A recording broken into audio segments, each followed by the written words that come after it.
Well, good afternoon. Man, what a wonderful way to start the show.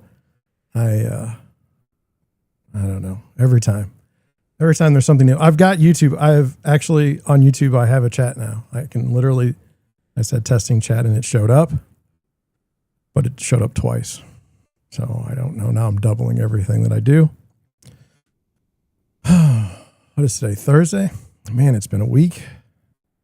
So much. It's so wild. There's so much to talk about in real estate. And yet every article I read just,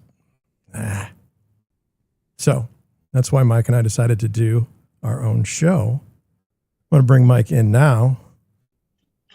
Hi, Mike. Hey, John. How you doing? Oh, no. I didn't. Oh, no. There you go. I'm good. There was a delay. Can you hear me? Yeah, there's a bit of a delay today. I don't know what's going on. Okay. Yeah, that was Anything better. on my end? You can hear me all right? I can hear you. It's just weird. We'll see how it goes. Okay. Let's just take it the way it is. So I think just for everybody watching, all 5 of you, the goal is to do such a horrible job with an intro that, it can't get much worse. And then it can only get better. That's how I'm trying to set expectations is I've lowered the bar to a level, where if I can just trip over it, I feel like that's where I'm at. We'll figure it out. Yeah. So, I don't know. It's just been a weird week. Just a weird week. Yeah. I don't know if it's because I just feel like I don't know. I agree. It's like the summer doldrums or something, maybe like there's just like nothing super going on. Nothing exciting, just going through the motions. Right. It's right. It's odd. It's a weird week. Thank you. But they fly by still. Here we are Thursday. Absolutely. Got a good show today. We're going to do an introduction, but the introduction was already done. But I have 2 listings, and so I want to go over the 2 listings that I have because that's fun. Then we're going to talk about how the public views realtors. All these topics we could talk about all day. We're going to limit it to not all day. And then we're going to go into does days on market negatively affect listings, and does that matter? Do games with days on market harm sellers and buyers? And then my question is the industry practice causing more distrust of agents than ever before? We kind of loop it into the other discussion. Why do the public hate realtors?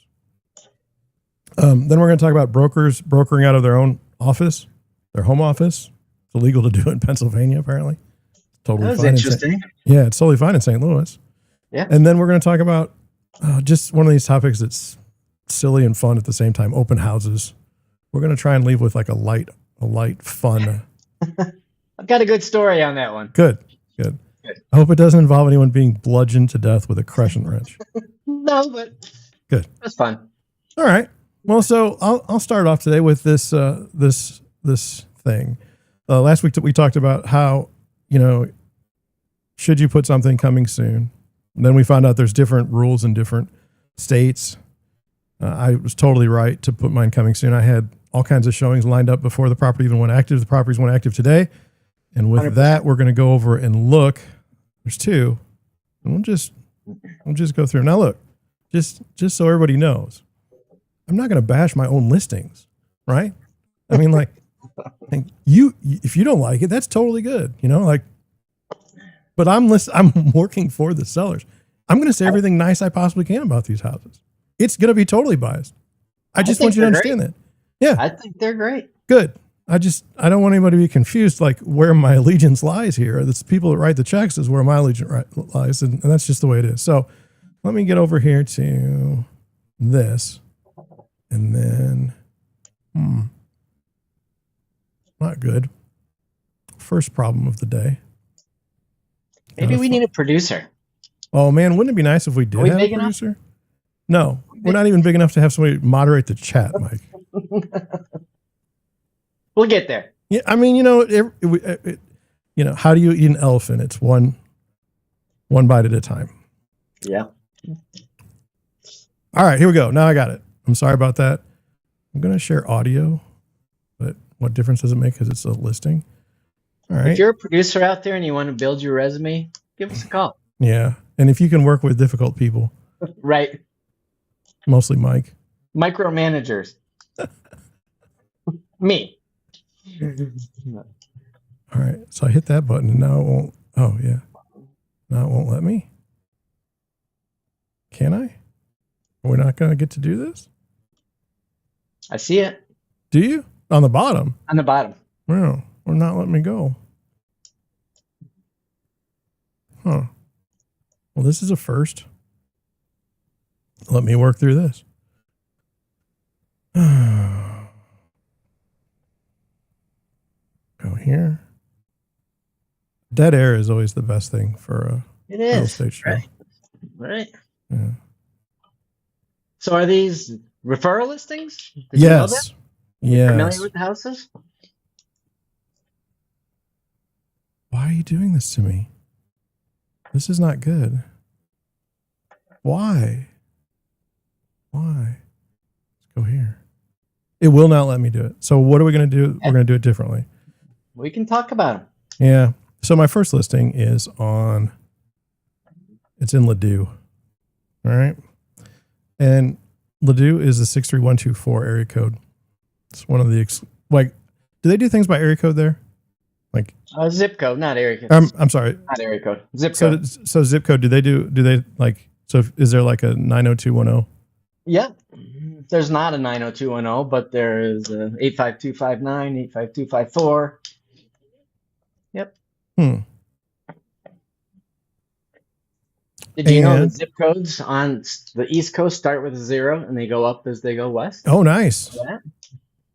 Learning something new. 06804 is Brookfield, Connecticut, and 90210 is Beverly Hills. Let me see if I can do this real quick. Mike, Yeah. you tell me about something that kills time, and I will.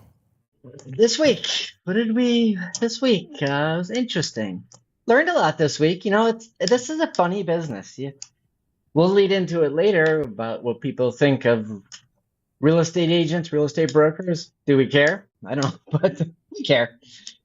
But you're always learning. Every deal's different. Just when you think you have something figured out, you get something new. So 100%. And whenever you find out that you don't know something that you thought you knew, yep. Do you just feign ignorance, or do you pretend like you control the situation and you know it all, and the other person is just dumb? I'm the first to say I don't know everything. Me too. But you know where to look. You do it long enough, you get the experience, you know how to figure it out. So yeah. I hope we don't lose. I don't want to get into the AI thing. I hope we don't lose that with the AI, the ability to think and work through things. That's what people are saying. Yeah. They say we're getting dumber. There was we were at a friend's house, and their daughter in college, and she was wondering why she has to take calculus. I don't see the point. Teach me how to think. Well, maybe. Like, are we evolving or are we devolving? True. I think some people are evolving. Some are. All people? Probably not. No. Probably not. It's too much information. I think so. If I can get this right. I finally got it all set up. Like, looks good. But I gotta set up my other tabs before I can really get in there and tangle. I'll start there, and then later on we'll go and everything will be good. Okay. So this is my listing. I'm going to put up the pictures. This is in Ladue. Now, see, it says 8 days on the site. And so some people would say, well, the days on market are terrible. Terrible? Terrible. 8 days on the site. Well, that's coming soon. And it's not making a distinction between coming soon and active.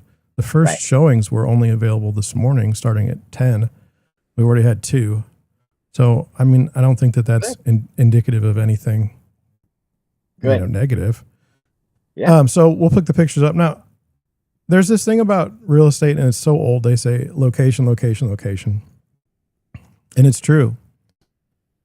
This house in different parts of the city are going to be, wildly different in price. This is about a 2,200 or 2,500 square foot house, 3-bedroom, 3-bath, and we'll just go through it. So that's the front. It's on a corner lot. I don't know if you can tell the landscaping, but it's perfect for St. Louis. And this is July. Everything would be dead if they didn't care about the landscaping, basically. Right. There's a front view of the house. Here's the dining room. When you go in, it's just one of the first things I've ever seen where I can say, like, it's an efficient home. You ever go through a house and sometimes maybe they'll do like a remodel and then you'll walk through a closet to get to a hallway or something like that, or what was a closet, and the house is all broken up and it doesn't make any sense. And it's not like functional. There's just something. It's like you've got the square footage, but you didn't utilize it in such a way that even new builders, I don't understand the layouts. Yeah. And if it's based on like buyer preference, then are the buyers wrong? Because it's just right. Yeah. So probably here we go. So efficient building on some of them. Yeah. So we got the dining room. It's beautiful. Then we go into the living room, and again, it's beautiful. Now, I'll say one thing about it on line that I'm not proud of is, I don't know if you can see the electric cord. You never have an electric cord in a listing. You Photoshop that out, or you just unplug it for the picture. Right. So I'm just criticizing myself for what I allowed in the listing. But you and I see those things. I don't know that everybody does. That could be. So, this is the kitchen, and what I like about the kitchen is it flows into the living room, and it flows into the dining room, the formal dining room. Oftentimes now you won't get a dedicated dining room, and so it's nice. It's nice to have it if that's what you want. You got a pantry next to the refrigerator, so that's gold. I don't know about you, Mike. Do you ever notice houses that don't have pantries? Yeah. A weird thing. Or a pantry around the corner and 2 rooms away. Yeah, it doesn't make any sense. No. Granite countertops or solid surface. Just a nice little place. And then this is a huge living room. Now, one of the things I struggle with, and we can definitely have this conversation, Mike, is this is somebody living in this house. They're owner occupied and they're living in it right now. Right. And so you have to balance. Some people would say, well, why don't you just stage it? Well, they don't have any, how are they going to live with staged furniture? The cardboard TV box isn't going to work. Right. The inflatable bed on the wooden, those things are hard. They're not soft beds. And so that balance, right? Yeah. And so you get stuck in this spot where it's like you want the house to look good, but the person also has to live there. And so what you need out of your seller is like cooperation. Mm-hmm. And you don't always get it. Thankfully, this seller is just on the ball. But like, this is a room where I would do it a little bit differently if I had a staging, or if I had, a little more leeway. Right. I didn't have a lot of leeway, but what it does show is that it's huge. It's a big room, and that's what you need. It comes right straight from the outside there, and it's good. So there's a half bath, and then you can see a pretty good size of that. And then you go upstairs, and then lighting looks nice. Yeah, and then the master bedroom, primary bedroom, whatever we're going with this week. You can never offend me. I've always liked the size, like the big bedroom where you could put a couch, where you could put a chair, and you could literally just stay there. Yeah. There's some, where I live, my house, by the time you put the 2 tables, nightstands on each side of the bed, you've got the whole width of the wall. Put a small closet in there and then some furniture, and you are just like, it's not good. Right. So I like that about this house, and I think that's what's going to sell. I think the bedroom's what's going to sell this house. I think the formal dining room and the way it looks will sell the house. And that's what I think about that. See if there's anything else that I found fun. Now, it just gives you a good layout. One of the things that I've noticed about these photos in general. My photographer on this one used a very wide, like fisheye lens. It's not too distorted, but because he knew it, he didn't really ever take a picture of like everything in a room. It was always from one side or one angle. So here's a picture, where you've got one angle and then there's the other angle. So you don't really get to see like the entire room. Right. And I'm not hiding anything. It's just the way it's set up. And so, there's the bathroom and that's the other bedroom. And then there's the basement. Basement is not finished. I love that. What do you like? You don't have to worry about that. Like We people don't here, see that. yeah, people here want to do like they want an egress window so that they could create a bedroom at some point in time. I don't Create a moisture problem. Maybe. Yeah. It's just not where I'm at.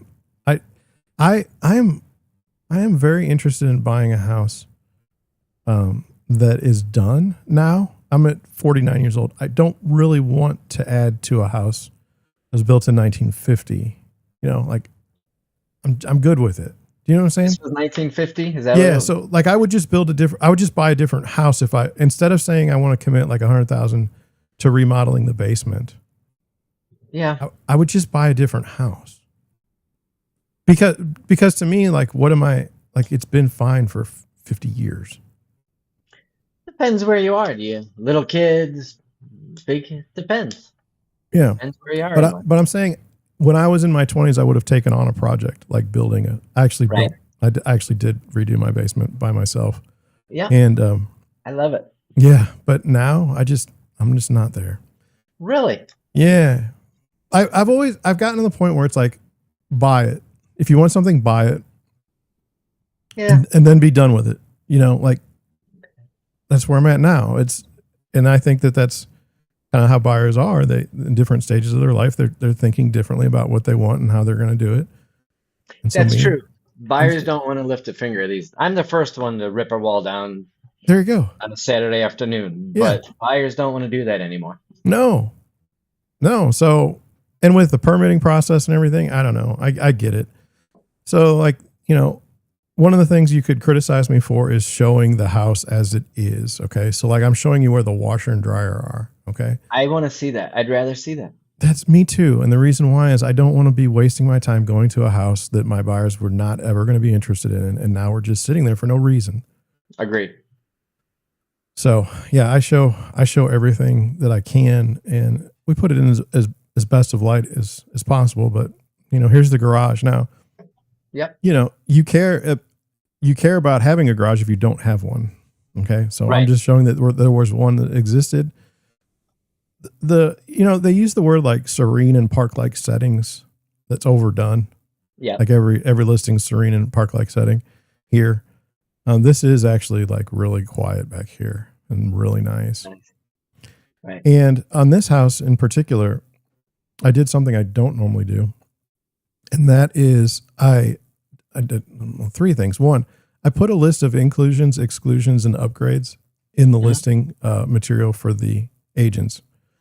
Partly because I didn't want to negotiate over stuff. Yeah. Like just give me a price and let's be done with this. That's number one. Number two, it's a reasonable question.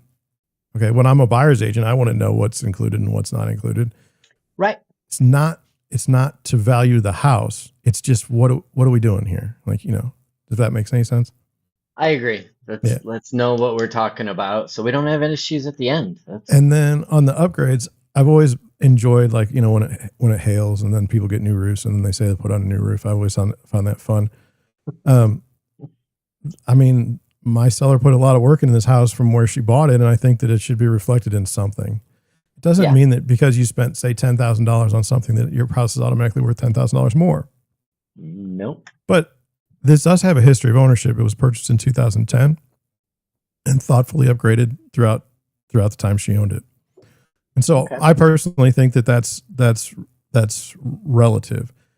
Some people may say, well, how did you arrive at this price? Well, we looked at the market comparables, right. But we also know that, this house was maintained. It's a good house. That's what the algorithms don't show. No. And it's so hard to see like paint finishes. Like Yeah. it's really hard. And if you don't know what you're looking for, it's almost impossible. So anyway, this house, $850 asking price. I think we'll get it. I think we'll get more actually. Good. You've had a lot of activity so far. Yes. Good. I think Right away. like here's for me. I'll lay it out there. For me, it's if you have a lot of showings and no offers, okay, you missed on price. You're a little bit off. If you're not getting any showings at all, you're way off on price. Right. Okay. Yep. So, I'm having showings. If I don't have any offers, I know I'm off a little bit on price, but I don't think I am. Right. Based on the fact that if you just look at the inventory in St. Louis, there's maybe 4 houses in all of St. Louis County that are going for $850,000. Really? Yeah. Wow. And let me share something that I learned on this listing that blew me away. And it's in a complete comparison with the next property. So are you familiar with the idea of like aspirational living or aspirational marketing, Mike? No. Okay. So what it is essentially is like, so when you think about like luxury, what it is you want, that's an aspiration. So like, and then brands cater to that aspiration. So I don't understand watches at all. Maybe you do. I don't, but some people I'm really, not a watch. yeah, they find them to be like, okay, so a certain watch would be an aspirational purchase. A BMW or a Mercedes or something like a G-Wagon would be an aspirational purchase. Homes are also an aspirational purpose, but it's one of the only things where you can kind of nail down concrete just how aspirational a property is based on price. And what I mean by that is this house is flying through the internet. Like I get hit counters from my MLS and I can see the activity. Okay. Good. It's doing 3 to 4 times what the other house is doing. Okay. Interesting. But it is not buyers. It's not real buyers. It's aspirational buyers. It's people that want the house. Okay. Right. It's not people that can buy the house. And it's so wild because in the lower price properties, what you're going to see is less interest overall on the internet. Okay. Right. But way more buyers as a percentage that are actually going to go see the house. That makes sense. And it was just wild to see that in running this particular listing. So let me get the other listing here. Now, this is a complete contrast between the two. Okay, this is Brookstone South in Oakville, Missouri. Okay, now there's an Oakville in Canada. I learned on X because guys were like texting me and they're like, "Where's that house?" And I'm like, I don't think how we're far apart are these two? Yeah. Are these houses are 1/2 hour away from each other on a main interstate. Okay. So there's the 4064 corridor that runs kind of through the center of the St. Louis metro area. This would be considered South County. This is like my wheelhouse, this particular home. My wife had a house in Oakville when I met her. If you want to look at the way in which people have moved traditionally in St. Louis, so native people, they started in South City. Those people that started in South City continued to move south throughout their time. Okay. And then the people that were in the middle of the city just ran out 40, straight out 40. Okay. And then people in North County, they moved straight out into St. Charles. I mean, it is just like, it is wild to watch I hate to say migrating patterns, migration patterns. They're not within birds. That area. Yeah, they're not birds, they're people. But at the same time, it's just wild. And I think in terms of sense of community, people like if you say you're from Oakville, 7 out of 10 times, 70% of the time, you probably had your grandparents living in South City. Okay. And now what's happening is another change is now these people that have lived in Oakville are moving further south. So they're going to Jefferson County, which is the next county south along the Mississippi River. So everything kind of here makes sense if you just kind of relate it against the Mississippi River. So I was going to say, probably goes along the river, right? It's 100%. So you just kind of know how things are set based on the river. So obviously north, you know, because of the river is always on the east. Right. So anyway, this house was built in, when was it? Anyway, I'll get it. I had to do a different screen because one's Where being was a jerk. Huckleberry Finn? Is that Missouri? Yeah. Okay. He was from here. Okay. Not buried here though. He was born in Hannibal, Missouri. Hannibal is where the Mississippi and I believe the Missouri rivers come. There's a confluence and you can see it. So these big two rivers come together. That's what confluence means for all those people that, knew what it meant. And now I'm just being. All right. Anyway, so it was built in 1988 and that would be perfect for this part of town. You've got PVC sewers. And it was built at a time where like big was good. Mm-hmm. And I like that. And so this house alone is going to be 2,700 square feet. It's almost half the price of the other property. Right. Built in 1950. And so there's your location matters. Also, the finishes on the house are a little bit different than the house in Ladue. But just for fun, I may have said it before. I've got my lowest price listing right now is $40,000 and my highest price listing is $850,000. And one of the things I love to do is list properties in all price ranges because I feel like it keeps me sharp. Yep. So that's They're all how a little I did bit that. different. Yeah. So we'll run through this house. It's fascinating. It's got a theme. Come in. I didn't particularly like this first picture, but it's when you go in the house, this is what it is. You have to use the stairways right in the center of the door when you come in. So you can't really, there's no like foyer, like right in front where you could have a picture of it. Right. So there's the dining room. I like that you put it there because that's going to be the first conversation. Yeah. I like when I set up my photos, I set them up as if I were like going on a tour. Yep. I just feel like they should be structured in order. So this is the dining room on the left-hand side. And then we go into this, I would say it's a living room, but it's just not being used as one. And then we go into we have a big family room with a fireplace, carpet. People aren't going to do carpet anymore, but at the time this house was built, that's what we did. And then we have an updated kitchen with with the laundry over here, the laundry room. Laundry on the first floor is just gold here, granite countertops. It has color. It's nice to see. And that's thank you, Mike. There's this thing where we pretend, like we want to pretend that, I don't know, everything has to be white or grayish and white. White. Yeah. And so I could have had the conversation with my seller that's like, hey, do you want to paint the whole house? Well, painting the whole house right now is going to be like, professionally, 10, 12 grand. Okay. Yeah. Am I getting 10, 12 grand value out of that as the seller when I'm going to be there for like a month? Nope. It doesn't make any sense. Nope. So by and large, if you're going to want to do improvements on a house, it might make more sense to do it when you first move in, even if money's tight. I always say that too. Why do people wait to make the improvements to sell the house? Make it while you're living there and enjoy it. Right. Every few years, upgrade this. Yeah. So that's how I took this house. And if you live in a house this is a one owner property. Really? These sellers bought this house new in 1988. Do you know how much stuff you acquire in that amount of time? I do know. There you go. It's amazing. So the first floor laundry and on this one, I won't take too much. First floor laundry, I didn't do a very good job, but those are both Speed Queens and they got a 3-year manufacturer warranty and they're staying with the house. Now, does it add value?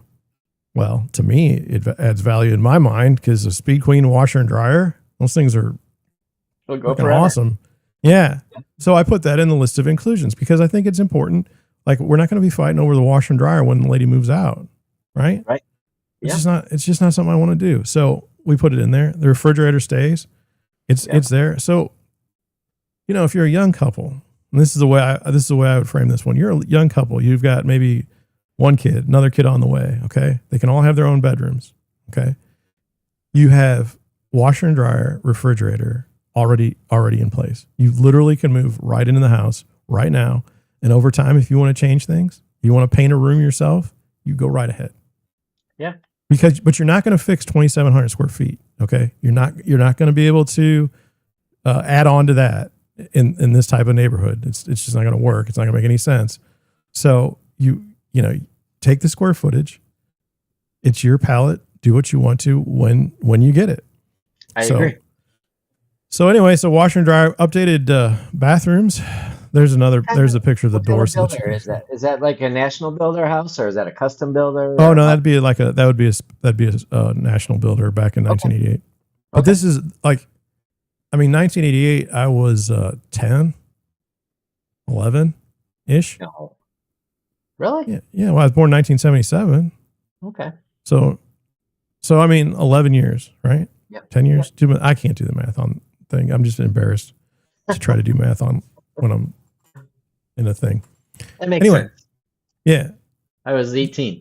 17. This is what I want. This is what I wanted though. This is what everybody wanted. And then you get the bedroom and it's huge. It's got the vaulted ceilings. Yeah. Vaulted ceilings, walk-in closet. I mean, look at that. And then stuff like this, people don't appreciate that. Look at how this lady organizes stuff.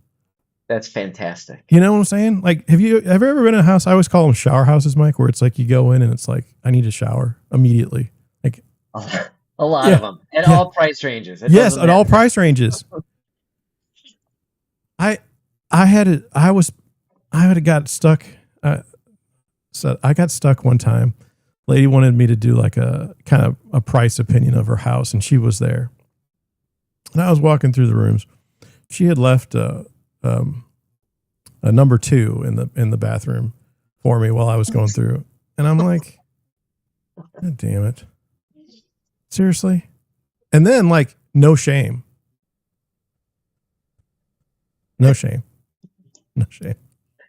Like I said last week, where I'm not here to judge, but everybody lives differently. It's very hard to I'm taking $5,000 off. Right there. So anyway, and then this house is lived in as well. These are occupied homes, and these people are going the extra mile and just doing it right. Okay.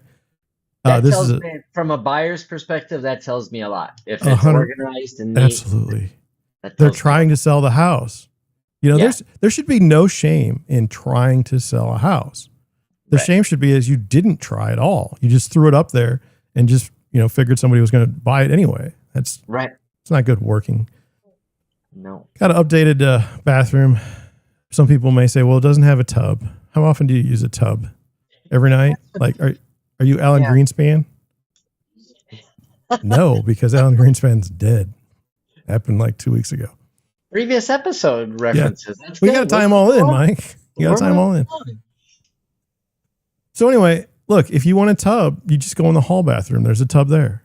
Okay. But every bathroom doesn't need a tub anymore. I don't think. Mike, you might be on the. I don't either. And not a cheap tubby. If you're going to do a nice soaking tub. Yeah. Right. And so this is what I did here was themes. The people have lived here since 1988, so I had themes. And so this, do you ever do, I don't know if you, let's have some fun. Do you ever do themes, Mike? What do you mean themes? Okay. So I like to set themes in a house. It's a scene for the buyer so that when their mind wanders, they have something to go on. So I created a story of this house, and the story is that they were doing okay, but their mother, grandma, was sick. Yeah. And so they moved into grandma's house. And because grandma was so gracious, she gave up the master, for the adult parents. And then this is grandma's room. Okay. Yeah. So grandma's room is here. And then the way I have it set up is you go to this room, and it's it's the teen room. Yeah. Right here. I'm sorry. The teen room. Of course. The teen room. they've left. But then there were some other relatives, right? And then they had some kids. So this is the kids' room, right? Yeah. And it's so weird. The response that I've watched from buyers when we go into rooms that are like kids' rooms. Right. There's not like, oh, that kid, is dirty. You know what I'm saying? Like the room is a mess. It's never that way. It's always like this, like pleasing, happy thing. Like, oh, this is the kids' always room. A smile. Like, yeah. Always. That's really interesting. It's and so I always like this was, it was a kid's room. And so like, rather than hide the little play set and stuff like that, just play it up. Play it up. It is what it is, like, let's not be fake, right? It's a kid's room. And then, I don't know, we got the hall bathroom here. There's a tub in the back, and then we got a nice basement. Now in this particular house, the basement doesn't appear on the square footage, the finished basement, this portion. And so, and so to be fair and reasonable, I put in the agent's notes, here's how I found the square footage of this home. This has not been included. It's 500 extra square feet. Mm-hmm. Now Zillow's going to show that as a 2,700 square foot house. Taxworks is going to show it 2,200 square feet. Mm-hmm. I'm just saying, here's where the square footage is. Gotcha. It's not a trick, because I'm explaining where it is and how it was derived.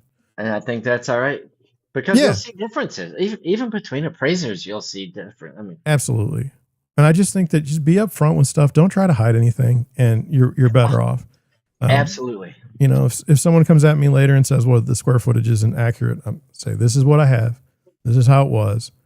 And it is a living area. It's a living space. It's not like I think I have it in here. It's not like the utility room. Okay. It's not that. That's the other half. Like But look at how organized that is. That tells you a lot about the maintenance of the house. It does. Like if a house is like destroyed on the inside, what makes you think that the buyers did, or the owners, the sellers did anything? Never change the air filters. Right. It makes a difference. Yeah. And so then it's got a nice little backyard. I didn't mean to, just nice. Nice yard. It's nice like the yard. Suburbs. It's what, like if you said Oakville, this would be the house in Oakville. This is the one. Fence. Yeah. And so finally, I'm just there because that's the last one. You can see a flamingo over here. You can see kind of a beach motif. Okay. Yeah. My seller likes flamingos. That's fine. Yeah. That's fine. Why am I gonna say you got to hide your flamingos? Right. Do I care if somebody doesn't like so what?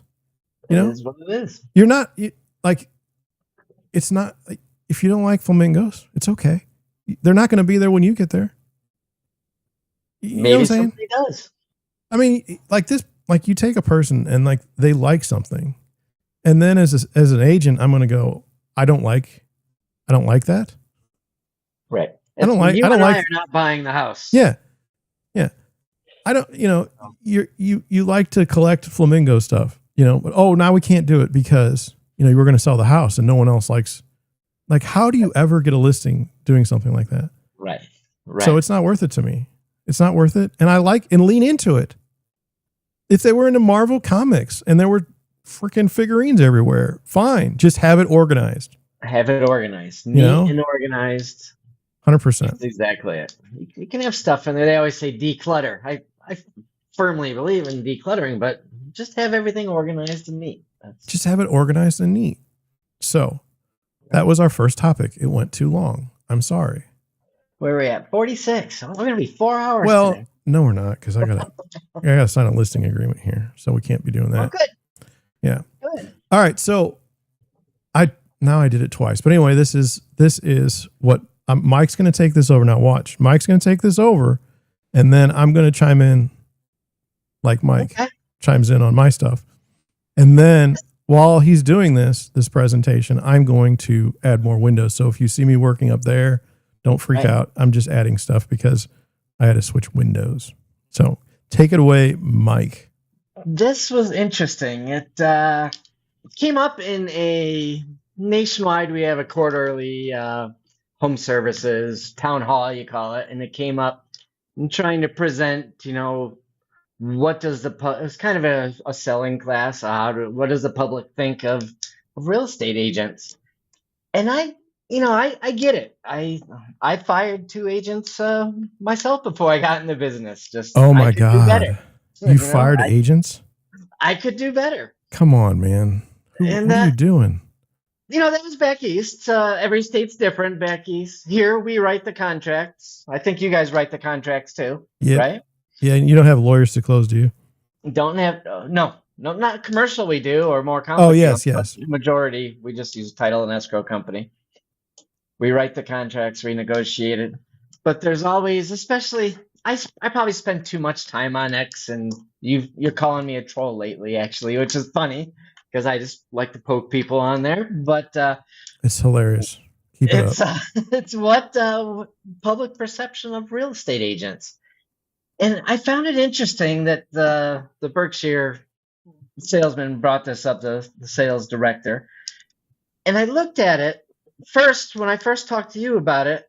You see real estate agents down near the bottom there. But then if you look at the numbers, it's got the highest average rating. Yeah, I started looking through the numbers too, and it was kind of interesting. What, like, I don't want to offend you, but were you a bond broker? Yep. Okay, so you've managed to be like two of the least. Right. Least. Yeah. But if you look, random order, they're in alphabetical order. But when you first read the article, you think, oh my goodness, telemarketers are down near the bottom. Oh yeah, so it's what is it, inverse? Like kind of. So telemarketers are very high. Right. You think that doesn't make any sense. They think that 1% of telemarketers are very high ethically? Yeah. Okay. Right. All right. So once I started looking at this, then I was like, wait a minute, what is this actually telling me? And that kind of, we wanted to talk about this. It goes to, you have to know what you're looking at. What are the details? But we all know public perception of real estate agents. It's awful. Overpaid and don't do anything. Never. Right? Never. Right. But more you get into it, the more you know about it, the more you see these are complex deals. There's a lot of liability out there. 100%. And you know what always is interesting is the person. I don't know what St. Louis is licensing. How many hours do you need licensing? I don't know. You've always gone back to that. I've never really paid attention to it because it's been so long. I don't know if they have changed it. Arizona, you need 90 hours to get your real estate sales license. So somebody can come out of school, pass their tests on their 5th time, and they can come out and say, I'm a real estate professional. I don't have any problem. I don't have any problem with that because I just understand like averages. Right. Right. And just like, I don't think that, I like the education we get for continuing ed in real estate here is right. It has nothing to do with actually doing deals. Also, like most of it is just beating you over the head about like things that you weren't born for. Right. Right. And then just all this stuff that like if you're gonna make me take an ethics class, okay? By taking an ethics class, that doesn't make me ethical. Absolutely. I've always said that. Said that. And so what I've come to realize in my old age is like when you have like a corporate function and say somebody, I don't want to say anything. Let's just say that somebody stole something in the office, okay? Rather than throw that dude out on his ear, the lawyers get together and say, we'll have a class where we'll force every employee in the building to sit through and then sign at the end that they promise not to steal a pencil. Sounds and like that fixes the problem. The thing that to me that would fix the problem is you just throw the bum out. Right. But I just feel like it's rooted in I would say communism.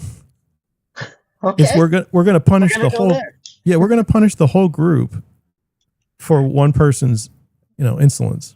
Right.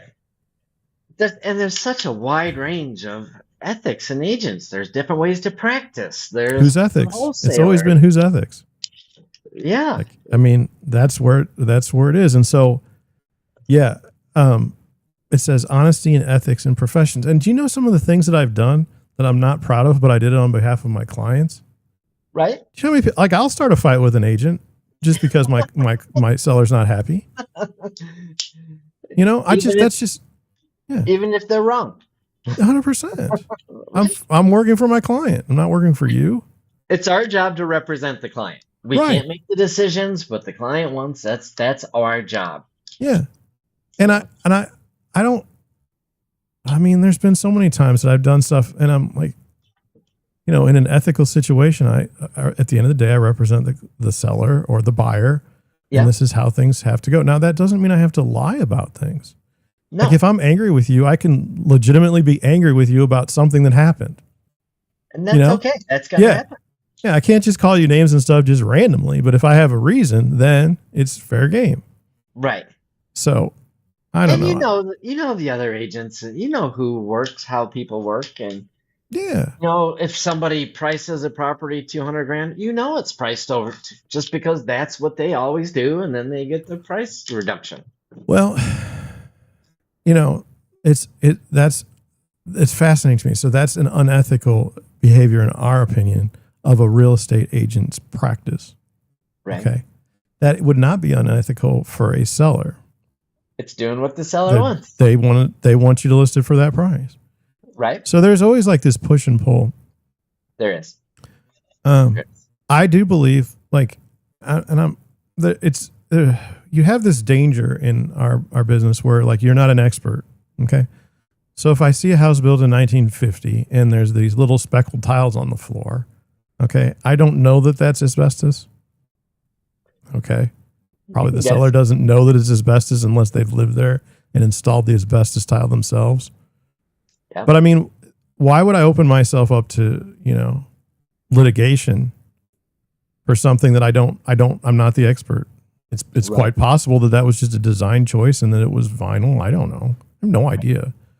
So, I mean, in that way, would I be unethical because I didn't disclose asbestos tile that I don't know is asbestos? You don't know. You don't know. You have an idea. Does a house have mold? Every house has mold. There's 4,000 different strains of mold. What are we talking about?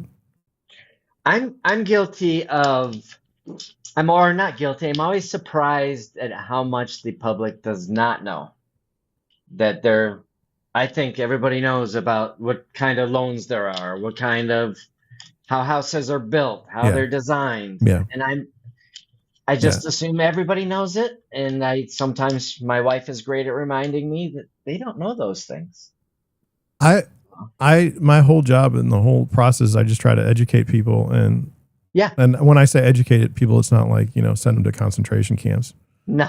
Or work labor camps. That's not going down that communism road. Huh? I'll tell you what, man, once you see it and once you hear people talk, you start realizing like, oh my God, this person would have me in a work detention facility within like 3 days of their power session. Right. Right. And it would be under the guise of education. Yeah.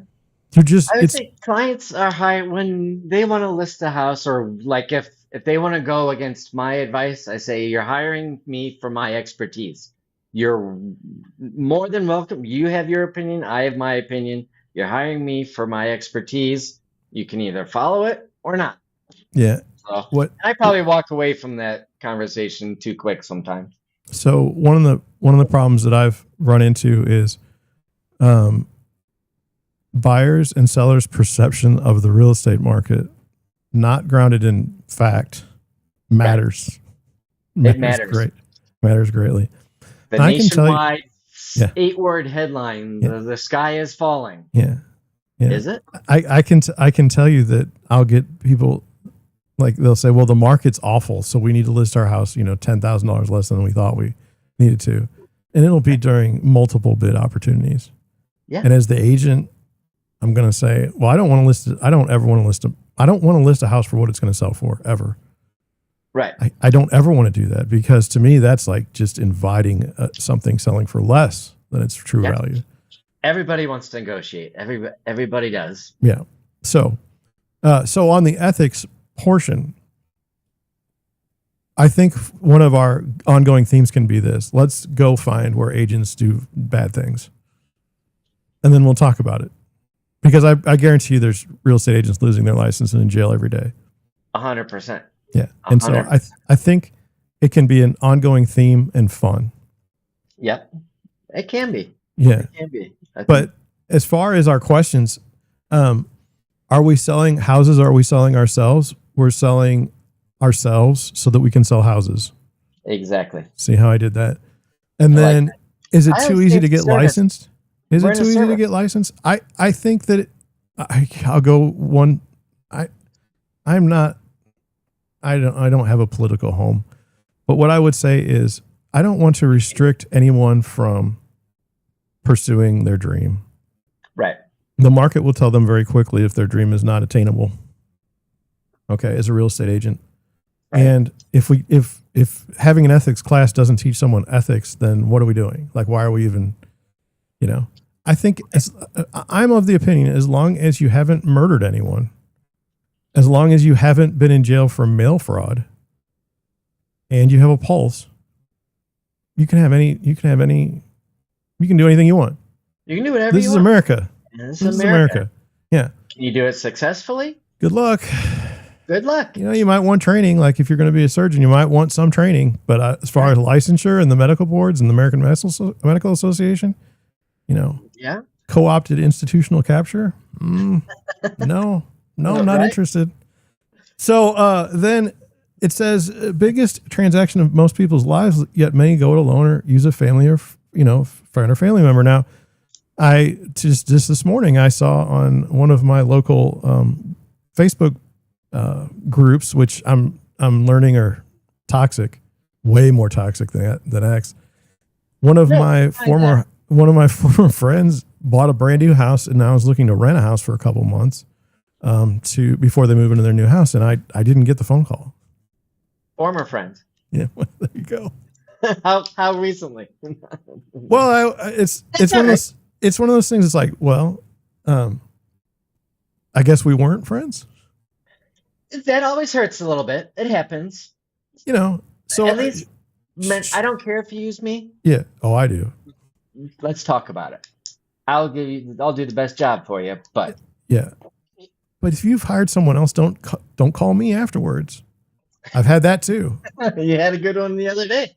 Well, that's one. But I had another one where I knew this lady for 35 years. Okay. She watched me grow up. She didn't even know the realtor she chose.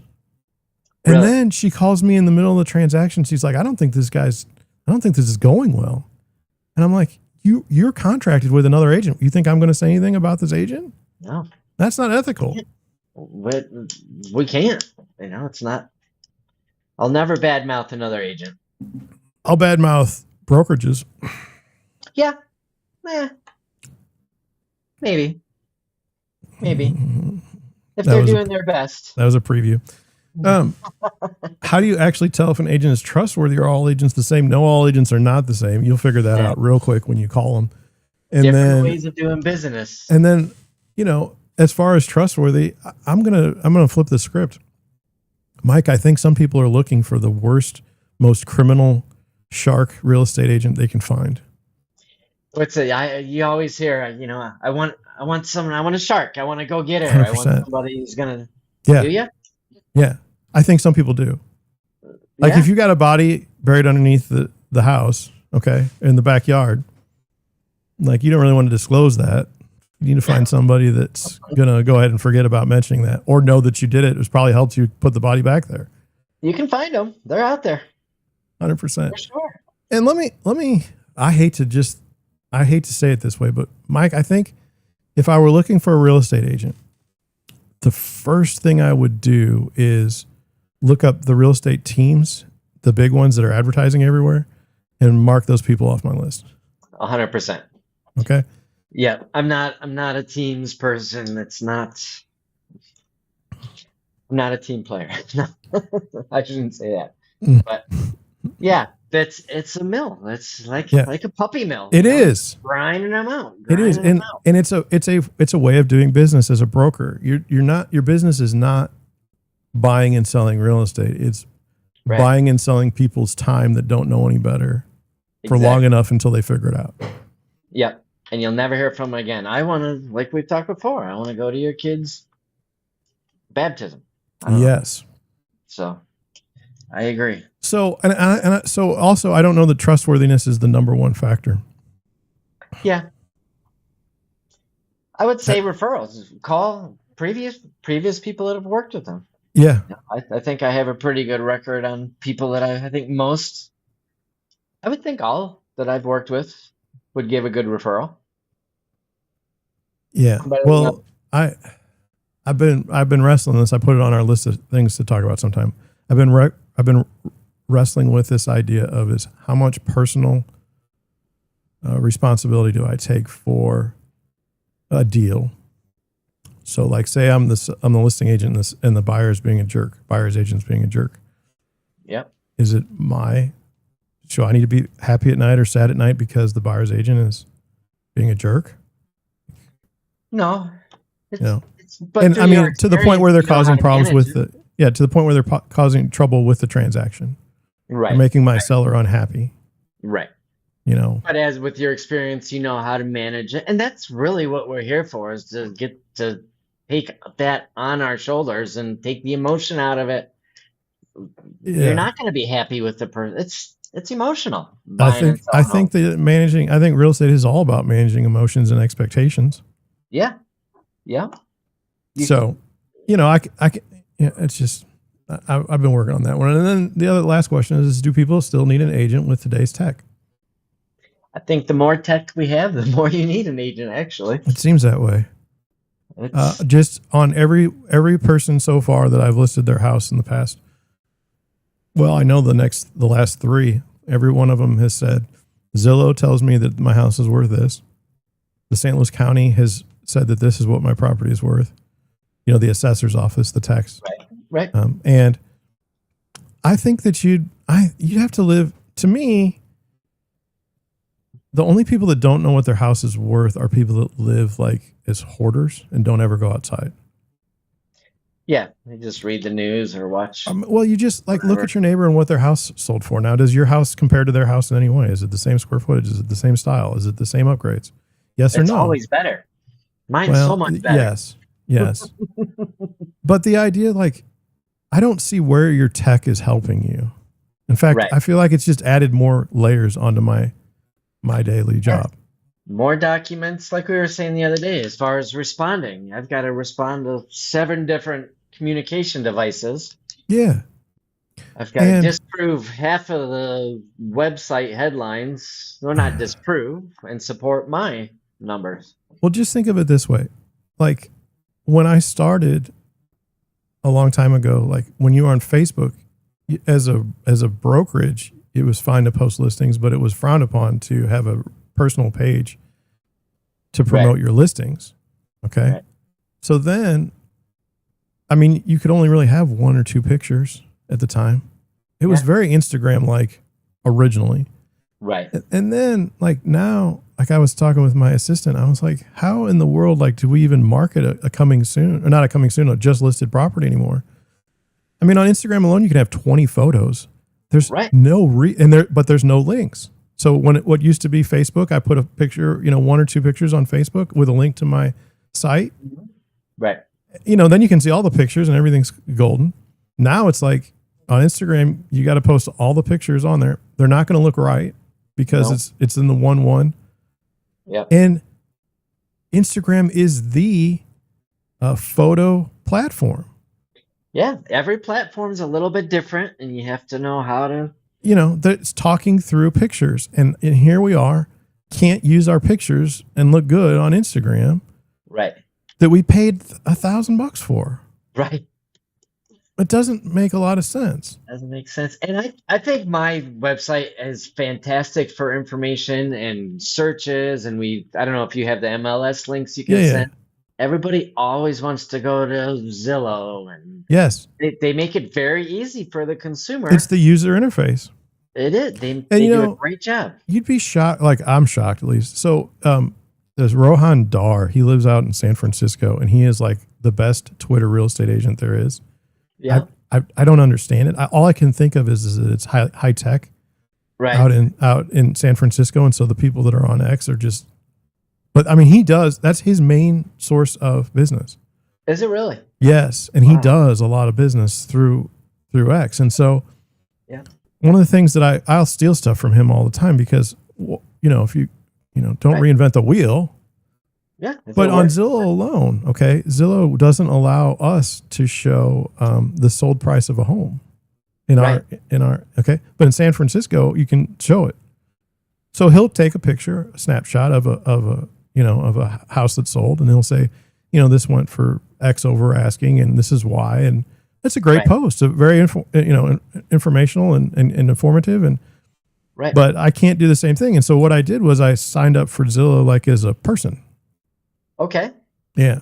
And then when I did that, as a person, then like the emails that come to me are stupid. It's unbelievable. I've actually done that with Realtor.com. So yeah, you think that like when you go and talk to your friends and everything, you think that, you're going to try and come up, you see what people are doing around you and you're like, I'm going to one up it. So if somebody's sending out a newsletter, I'm going to send out a better newsletter. Right. If someone's sending out an email, mine's going to be better. It's going to be, that's just how I think. Okay. Right. But when I see, I don't know what the market cap of Zillow is right now, but like they make more money in like a minute than I'll make in my lifetime. Okay. Zillow? So like I don't think they're making money now. You don't think Zillow's making money now? If they did, they killed the golden goose. Okay. If they're not making money, they killed the golden goose. They had everything going their way. They're a data. They're not a real estate. I always say they are a data collection. No, they're a marketing company. Yeah. And then they use the agent's marketing for free. Now, how do you screw that up? That's what drives me crazy. Is how do you screw that up? My listing goes on Zillow. Yet that person that sees it on Zillow can't figure out how to contact me. Right. That drives me crazy. Right. So anyway, I do think people need agents in this age of tech. I think so. I do think, trustworthy, loyal, helpful, friendly, courteous, kind, obedient, cheerful, thrifty, brave, clean, and reverent. Yeah. Those are the Boy Scout motto or something. I don't know. I had to remember it when I was a kid. Yeah. Yeah, it'd be nice to have those qualities.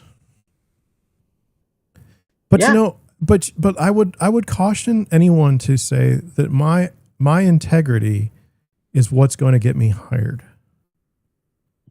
My virtuousness gets me hired. I think you're really in a wrong spot mentally as an agent if you think because you are virtuous, you are owed some sort of level like cosmic justice. I don't know if you've read who because you're a nice guy. 100%. Right. Like as if you're predetermined to have success because of your virtuosity. I don't think that's the way the world works.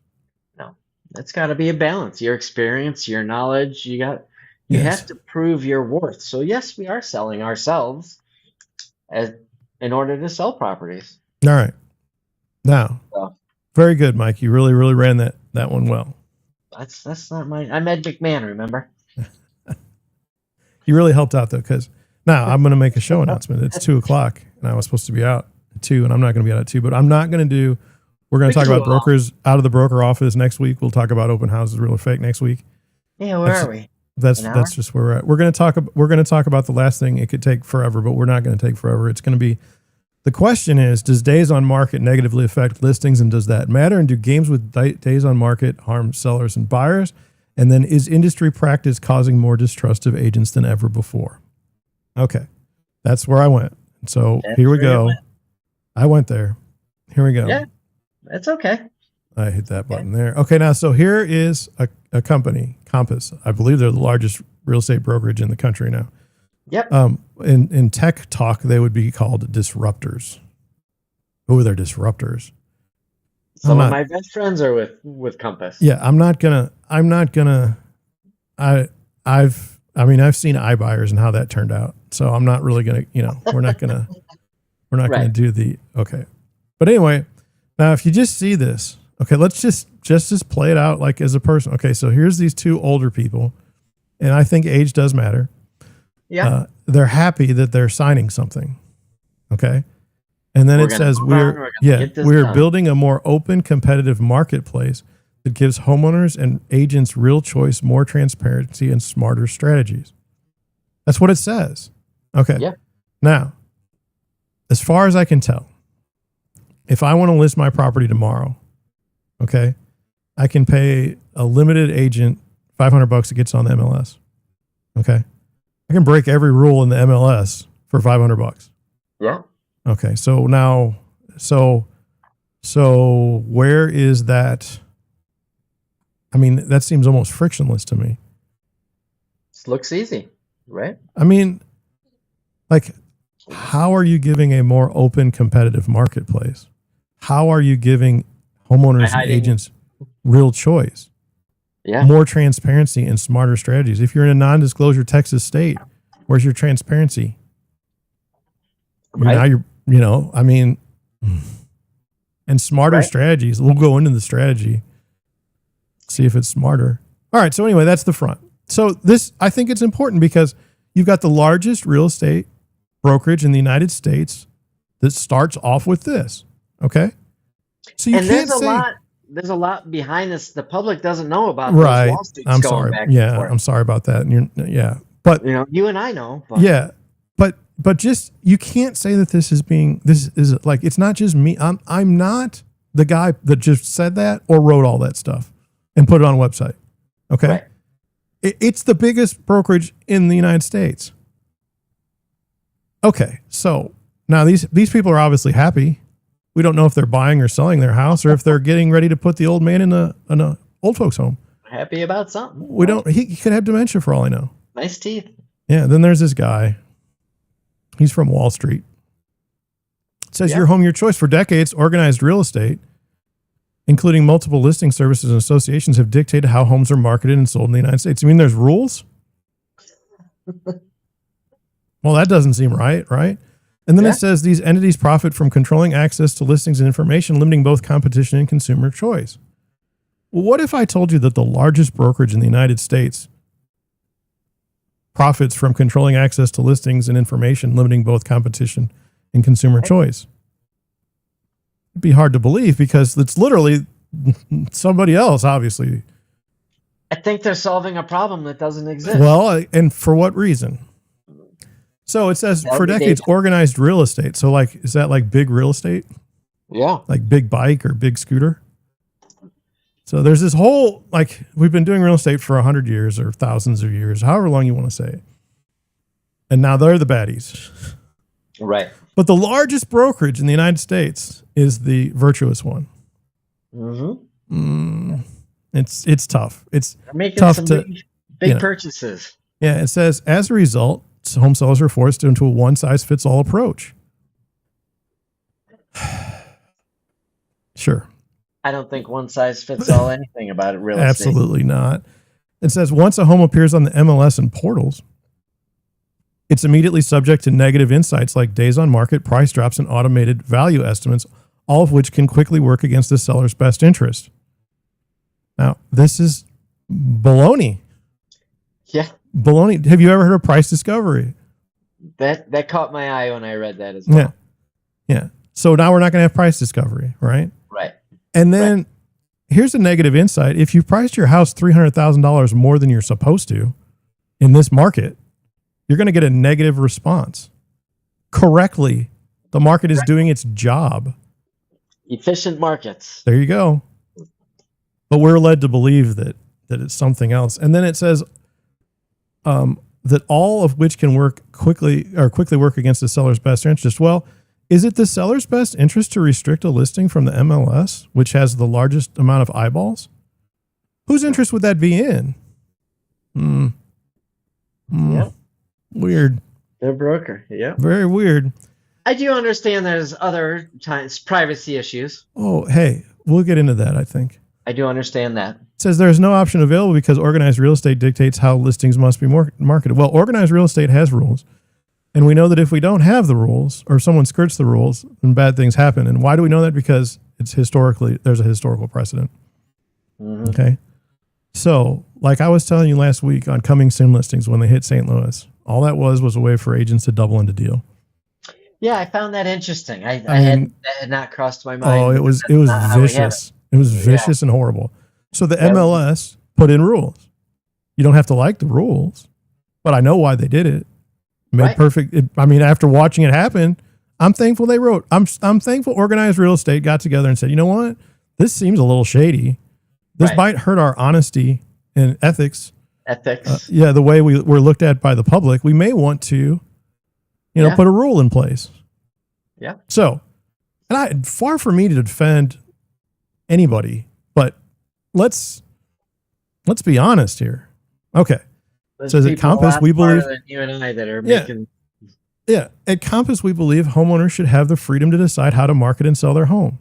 Now, I agree with that. do you ever have, like, back in the day before, like, news was 24/7 politics, do you ever remember, like, watching, say, NBC Mm-hmm. and having, like, let's say George Bush? Let's go with the second one. Go with the first one. Nobody liked him until they were gone. Anyway, it's Right. weird how that happens. We'll go with first one. Okay. And so he would give a speech. Okay. And then they would sit on NBC and they would say, well, what he really meant when he said this was, Right. and I'm sitting there, I heard what he said. And now you guys are telling me he said something different. It's a different interpretation. Yeah. So now let's go back and try to understand this from a lens that's different. It says, we believe homeowners should have the freedom to decide how to market and sell their home. How in any way I think, how do they not have the freedom to sell their home any way they want to right now? That goes back to a solution for a problem that doesn't exist.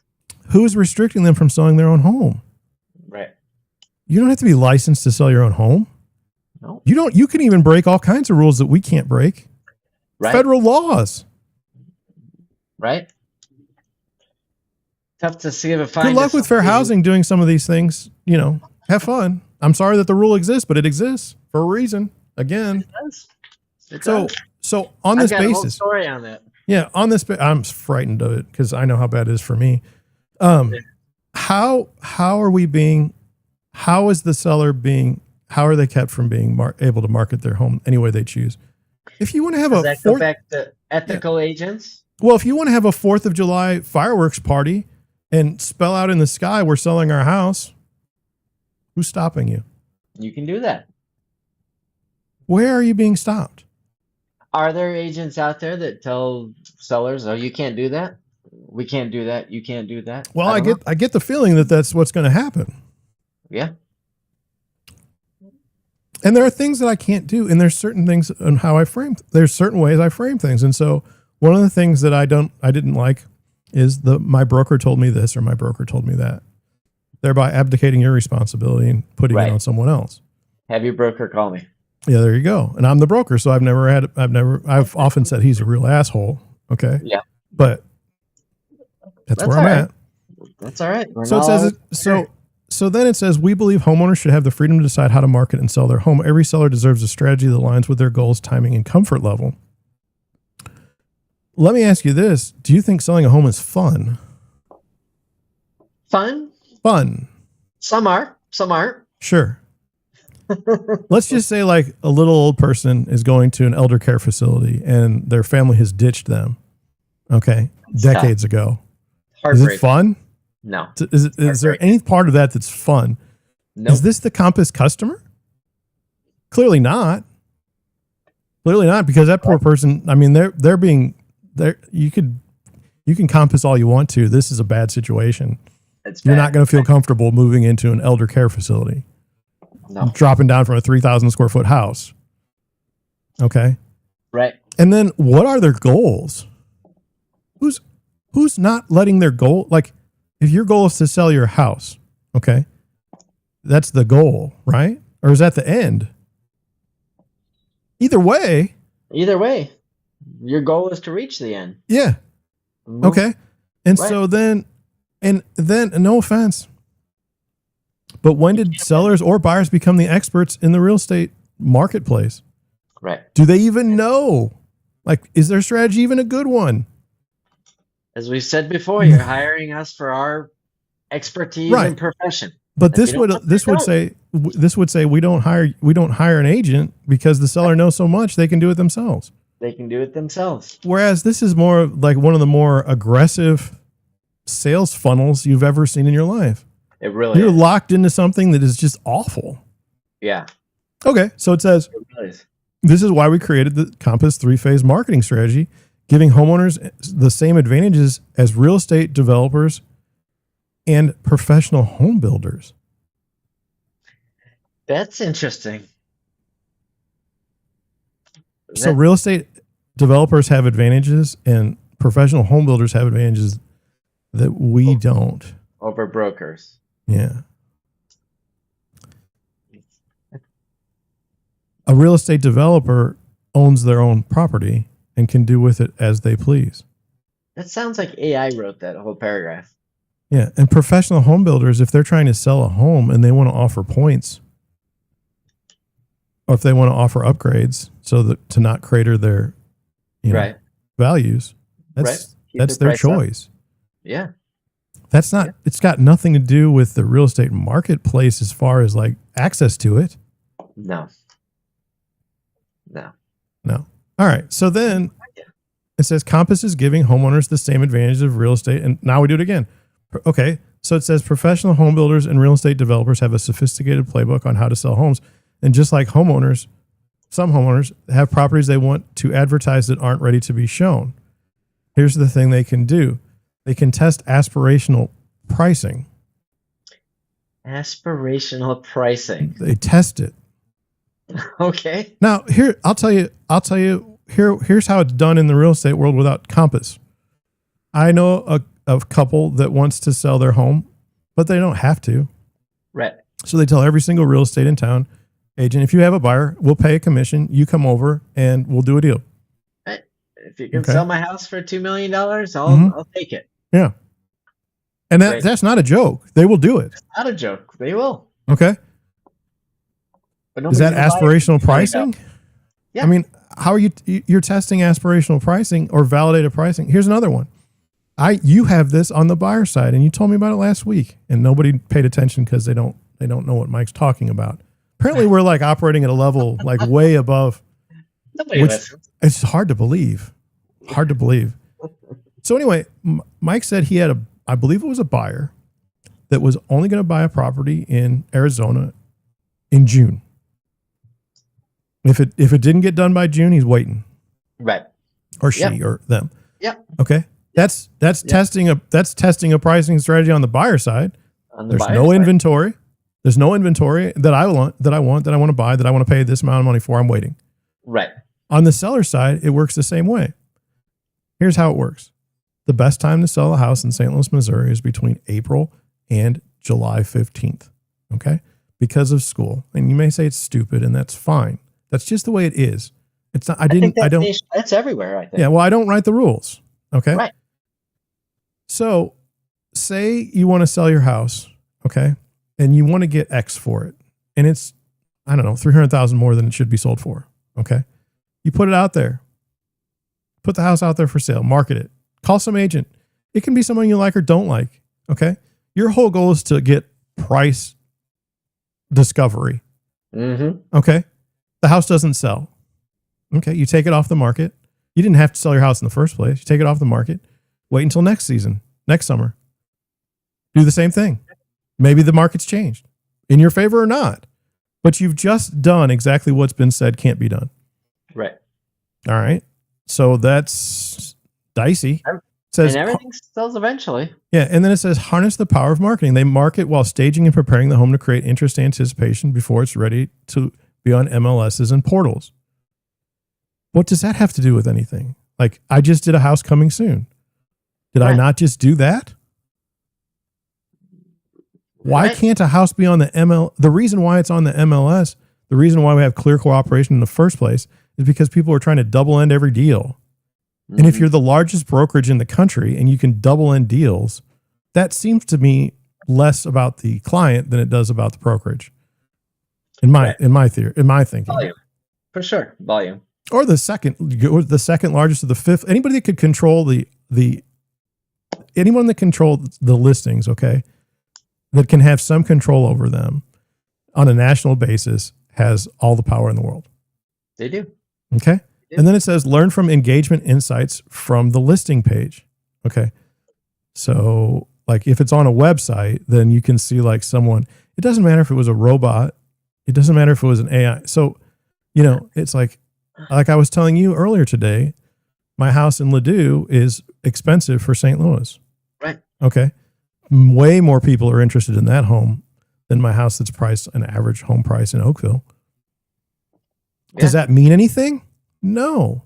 I mean, you have celebrity websites, you know, you have celebrity real estate pages developed to who's, you know, selling their $23 million house somewhere. Right.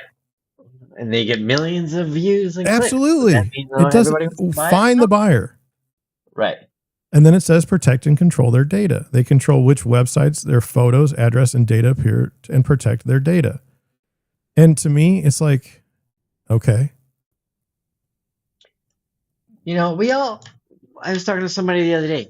We all have the same tools. I don't care if you're a one-person brokerage or a 5. We've all got the same tools. Yeah. And so then after reading all that, it says you decide how your home is sold. According to me, I'm saying you've always had the option to decide how your home is sold. Yeah. And then it says it should feel as personal and considered as the home itself. I'm telling you, this is not reality in the sense that like I have sellers that are just like, dump this thing, dump it now. I don't want it. It's a noose around my neck and it's killing me. Yeah. I hate this house. I hate everything about it. Get me out. I bought a house somewhere else. I gotta go. You can't carry 2 mortgages. No. And you know what? Like I've noticed, this is so weird. 90% of all of my sellers have come to the conclusion that it's time to sell. And that's why they called me in the first place. Right. Okay. They've already made the decision. Okay. They're mentally done with it. They're mentally done with it. You're not. When I showed you those houses, the sellers have actually organized all of their closets and you know, vacuum the carpet and have everything in a gorgeous. Those people are heroes. Yeah. Because, you know, 50% of the people are they'll throw it on the MLS no matter what's in there. Yeah. You know. So I just reject the premise. I agree. It's kind of, you're either half pregnant or not. You're pregnant right. And then it says like it's crafted to, how does, like, if it were truly open-ended, then it wouldn't be a 3-phase marketing strategy because there would be multiple phased marketing strategies to go by. Right. Which is what I offer. Right. I don't have just a standard 3-phased marketing strategy. Okay. And then it says, what is your, like this idea of your timing is the scary one. Okay. Like if I'm trying to sell a house in St. Louis, I'm trying to have it on the market now. Yep. Quickly. Like we have about a week. We got to get this on the market. Okay. If your vision is selling a home in St. Louis for top dollar in February when it's 20 degrees outside and sleeting and you're not dead, it's not an estate, you're in trouble. Right. You're in trouble. You're no marketing. Pretty quiet in February there? Huh? Pretty quiet in February? I can go on vacation and not have to worry about somebody calling me. Let's put it that way. Yeah. I mean, it's bad. It's bad. You know, and even November, Thanksgiving through Christmas is no one's moving. Right. In my market. Actually, this last November, I was very busy, which was odd because usually it's pretty quiet. Yeah. But it was like a year-end thing and everybody had to get in and out. So then it says, to help you make the most informed decision, we've outlined all available options in our 3-phase market strategy disclosure form. Now, I'm not going to get that because I'm not interested. But what I would say is this, like, it's nice that somebody wants to give you an informed decision. Like informed consent kind of got thrown out the window, you know. Informed decision. Yeah. You know, but this idea that if you here, I'm going to put it this way. If you wrote all the rules and then told the person all of the rules that you wrote, I don't know that that's an informed decision. That's a marketing funnel. This looks like a sales. I was gonna say it looks like a sales funnel to me. And you click on your third one, maybe you're 3 out of 10 interested. If you click away on your sixth one, and it goes to their marketing department, and that's how many spam texts they know to send you. Okay. Now we get into it. It says some portals hurt homeowners by displaying negative insights that devalue homes. Some portals. Portals. So is there one more virtuous portal than the other? And which one would that be? I have not seen this. I've not come across this. It's a very fascinating. It's important because of the way it's being done. Right. Okay, so Zillow or Redfin? Well, I think Compass has its own website. I'm not sure, but I'm pretty sure if the largest brokerage in the United States probably has its own website. Yeah. Yeah. Thinking I have one. Okay, so it says some portals hurt homeowners by displaying negative insights that devalue homes. Some portals, but not all. And then I get to the point where it's like, well, some people were murdered viciously. I don't want to say where. Let me move on to some young men in World War II were murdered. Okay. Does that make it any more relevant? To me, yeah. It's like a straw man argument. Right. Okay. And then let me say this. If you've got a dead body on the floor of your listing picture, okay, to me, that should devalue your home. Right. That should be a negative insight. To me. Who's providing that insight? Well, you don't need, you can just look at the picture and there's a dead body there, and that's negative. It's right. Negative. Right. I see that. So that's where I'm at on that is like maybe the reason why it's on a portal and showing it to the widest group of buyers possible at the exact moment they're trying to buy, maybe there should be some negative insights or negative inferences for the house. Maybe that's warranted because it's a negative thing. If you see a listing with a broken window, okay, or like the one I showed you for my Wright Avenue listing, where you've got 4 city code violations taped on the door. Right. I mean, that's a negative insight. That's a negative. Yeah. You should. It's like you should have a negative insight. That means you're human and smart. It's reality. That's where I'm at. Okay, reality. So then it says, we were saying before, you want to portray what the property is. And it says at Compass, we put homeowners first. Okay, well, who doesn't? Right. Organized real estate, big real estate's out to get you. If you're the biggest brokerage in the United States, you are actually big real estate by definition. Where was this, on their website? Yes, I'm reading it right off their website. I'm not making things up. If I were, that'd be one thing, but it says, so number one, they're going to eliminate days on market and price drop history risk. Extend your marketing runway by controlling when the property is put on the MLS and portals, helping minimize public days on market or price drop history. Excessive days on market and price drop history can devalue your property in the eyes of buyers. But why? Why is that? Why? It's because no one wanted to pay the price that you were listing your property at. It therefore is negative. Okay? Yeah. That's part of a marketplace. If you go to one store and they sell cereal, okay? And Cheerios is $10 a box at one store, okay? And then it's $5 a box at another store, okay? But you don't really want to go to the other store because you're worried you're going to get murdered. You pay the $10, and you just move on, okay? Yeah. Okay? Now, how does that relate to here? I don't know. I just like to turn that one around because everyone always thinks you're going to buy the $5 box of cereal.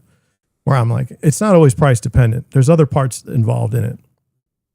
But on the basis of excessive days on market, okay, if your house has been on the market for 300 days and the average house is selling in 6, what are you to infer from that? There's something going on there. Yeah. And then, you used the word price improvement a while back. I did. They say a price drop can devalue your property in the eyes of buyers. But why I said improvement? Because of the AI didn't want to pick up anything negative, so I wanted to keep it positive. So, but it says it can devalue your property in the eyes of buyers. Absolutely. Because your property deserves to be devalued. No one wants to buy it. I love it. Do you know what I'm saying? I mean, like, I don't think am I? Well, Somebody wants to buy it. Just yeah, not at a certain price that you haven't arrived at yet. Right. And this means like the MLS, the portals, like if someone hasn't seen your property, okay, that's on you. Right. That's on you. They're everywhere now. I had a couple of years ago, Joe's tractor barn, one of my properties showed up on his website in North Carolina. There you go. Okay. Our properties are everywhere now. 100%. So I reject the whole, the idea that you're going to eliminate that risk by not putting it on there. Knowing the background story, this is a direct response to who they're dealing with. I know. I know there's point by point to the legal. Right. Well, but is it true? If your points are like, what are they? So it says avoid missed buyer inquiries. It says some third-party sites block buyers' ability to contact the listing agent directly. These leads are sold to other agents who may be unfamiliar with your home and may not represent the buyer in a way that results in a sale. Wow. We talked about that earlier today. But think about that. Like, it is not based on reality. Right. Okay. And it says some third-party buyers block the ability to contact the listing agent directly. Okay. So if I'm listing a property, okay, that assumes I know the most about the property based on this. Okay. But by definition, I'm representing one side. Right. I'm representing the seller. The seller. Yeah. I'm not representing you. Right. Okay. Right. So how is it if this is a listing strategy, okay? It says these leads are sold to other agents who may be unfamiliar with your home and may not represent the buyers in a way that results in a sale. What are you doing? What does that mean? I don't know what that means. Unfamiliar with your home, okay, and may not represent the buyers in a way that results in a sale. So I assume what they're saying is you call about a house. It's not the listing agent. You get some guy that wants to sell you this house because you called on it. The guy takes you over there. You look at it and you decide you don't like that house. And so you don't write an offer on it. And somehow that avoids missed buyer inquiries. But again, isn't that beneficial? Because should somebody be buying a house that they don't want? Because you have a different marketing setup? It's more of a sales pitch. Yeah. Okay, so here we go again. We'll just keep going. Control your pricing. Automated home valuations on third-party sites use outdated algorithms and incomplete data, often mispricing homes and negatively shaping buyer expectations before you even list. So what? Automated home valuations. Yeah. So what?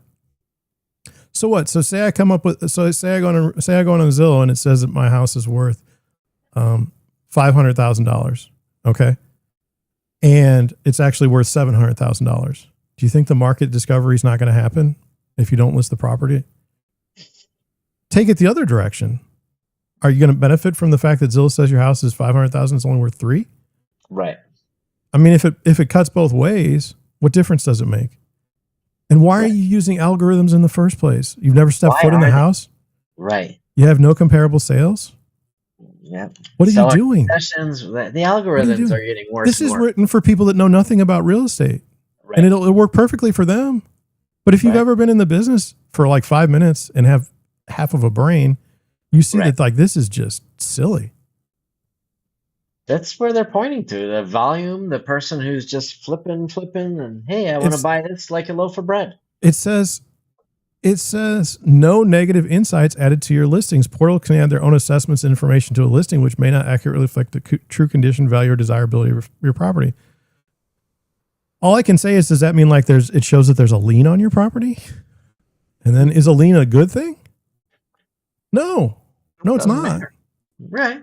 It's bad. When you try to go sell the house, there's a lien on it. We got to figure out a way to get that lien off there. As long as we can get it off. You know how we figure that out? We spend money. Okay. And the other, call somebody in our title company. Play it a different way. Okay. Let's say it shows that the house is in foreclosure. Okay. What difference does it make now? The bank owns it. You don't own it. If it's already gone to, yeah. Yeah. So what difference does it make if it's disclosed that it's a foreclosure? You already lost a house. Right. So I don't. Well, you had pre-foreclosure there, right? Yes. Okay.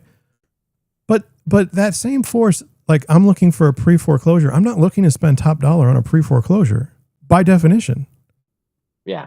I'm going to try and steal that house. Mm-hmm. So that's what everybody thinks. So how is that? I mean, how is that helpful? Right. So anyway, so that was their points that I'm fine with. I'd read it and says the rigid rules of organized real estate limit how agents can compete and how sellers can showcase their properties. It's called a real estate board, the National Association of Realtors. We've had lawsuits as precedents for how we conduct business. Right. Organized real estate. Explain to me how organized real estate is the problem here and not like a disruptor, quote unquote. I can't believe this is on their regular everyday website. I mean, it makes you think. So it says direct targeted at their opponent. Any of them. Yeah. It says, because all marketing is public by definition, a private exclusive isn't hidden or secret. It's a way to publicly market in a manner that best serves the homeowner without exposing the property to negative signals that reduce perceived value. What about positive signals?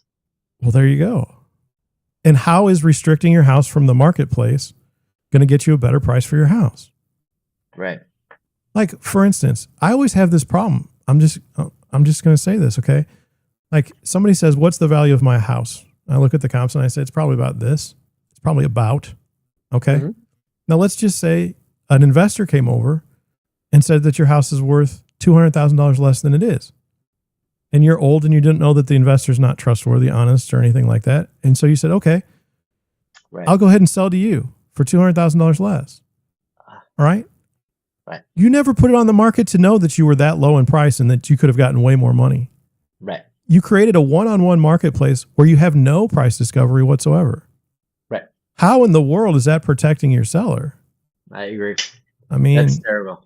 It's terrible. And it's uninformed. It says uninformed seller. It says every buyer and brokerage searching on Compass can see how many private exclusives match their criteria and connect with a Compass agent to learn more. In fact, while almost every real estate company in the United States has private listings, Compass is the only one that offers this transparency to consumers. But you're controlling the listing. Right. Like you can only go through a Compass agent to know any more about the listing. So you're forced to go to Compass to find exclusive listings that aren't being shown anywhere else. In theory, can't you then put your finger on the marketplace and dictate how things are sold and for what? Right. Like not in a good way that benefits sellers or buyers or anyone? I don't see how this jargon all this benefits anybody. I don't. That's where I'm at. It says on Compass.com, every home search displays the exact number of available properties, including private exclusives, providing equal visibility and opportunity for every consumer and broker, regardless of any buyer characteristics. Okay. So what does that mean? Like, how is that different than putting it on the MLS? Right. Okay. And then widest net. Yeah. And then it says every home search displays the exact number of available properties. But what, I mean, that's the MLS. Basically, congratulations. The disruptor has now created the MLS. It's now created the MLS. For themselves. Because they didn't like their rules. Right. The MLS rules. They haven't been sued into oblivion like everyone else yet. Right. And so now we're going to get to watch this occur. Yeah. And then it'll be the Communist Manifesto. We'll get punished for it, which is what always happens. Yeah. But then, okay, so then it says makes your listing available to 340,000 top agents across our network of brokerages and their clients, and to any buyer brokerage who contacts a Compass agent. All right, so is the number supposed to impress me? You have 340 top agents? Just by law of numbers alone, how can they all be top agents? I crack up at that top agent. What does that mean? I don't know. It says gain exposure and build buyer interest without risking days on market or public price drops that damage your home's value. So am I to assume that an exclusive listing, if everyone walks through the house and goes through that circus, and they're like, this is so stupid. Who in the world would have priced it like this? Okay, then are you going to drop the price before you put it on the MLS? Or are we just not dropping the price? We're just not dropping. We're testing. So how is that? I mean, again, you can hold out as long as you want to. That's great. Good luck selling your house. And how does that fit your priorities? Right. I don't understand. Your goal is to sell the house. Yeah. It says invite Get as many eyes on it as possible. Yeah, it says invite competitive offers from buyers who may pay a premium for early access. Wait a minute. Wait a minute. Wait a minute. Now all of a sudden, we've closed the marketplace. Okay. To where there's only 1 or 2 or 3 people interested. And now there's no price discovery. So we can charge whatever we want and the person will buy it. That doesn't seem like nice real estate work. That seems kind of shady. It seems shady. I mean, it's written here. I'm not the one. I mean, I'm just reading it and going, wow. I think that's a direct response to who they're fighting with. Obviously it got you more excited than I did, than it got me. Well, I'm just saying it says phase 1. That's phase 1. So it's Compass exclusive. Okay. Right. Then it's Compass coming soon. Right. Yeah. So then you're going to launch your property on Compass. And by the way, Redfin was always a wonderful brokerage. And, they were always looking out for agents. They've got a great marketing group. Yeah, they do. To expand your reach to 60 million buyers with no risk. So if you only use Compass and Redfin and not Zillow, you'll get 60 million. What if you had Zillow in there? Right. Oh man, you'd probably have the whole market. Isn't the goal to get as many eyes on it? 100%. And then it says it's going to make your search results rank highly on Google. Insurance serious buyers find your home first. Like, you'd have to be an idiot to believe that matters.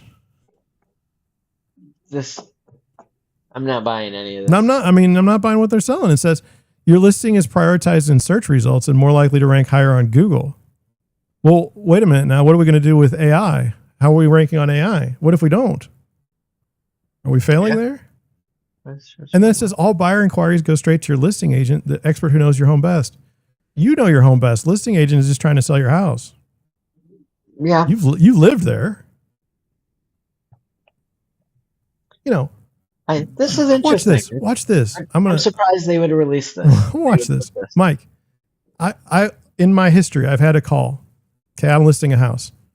And believe it or not, the person that called me found my phone number, like directly, right? I'm listing a house and I have my phone number on the sign. Right. I have it in all my marketing materials and I have it everywhere online, blasted everywhere. Okay, he managed to find me. Yeah. He didn't get confused like these people are worried about. Right. And you know what he said to me? He said, "Hey man," he said, I'm not represented. What I want you to do is I want you to put an offer in on this property that you're listing. And you know what? You take the buyer's agency commission for yourself. I really appreciate that, man. I really appreciate that. You take that. I didn't find the buyer. He literally called me off the sign. He called you off the sign. Yeah. But I'm going to take a buyer's agency agreement with this guy and I'm going to double in my own deal.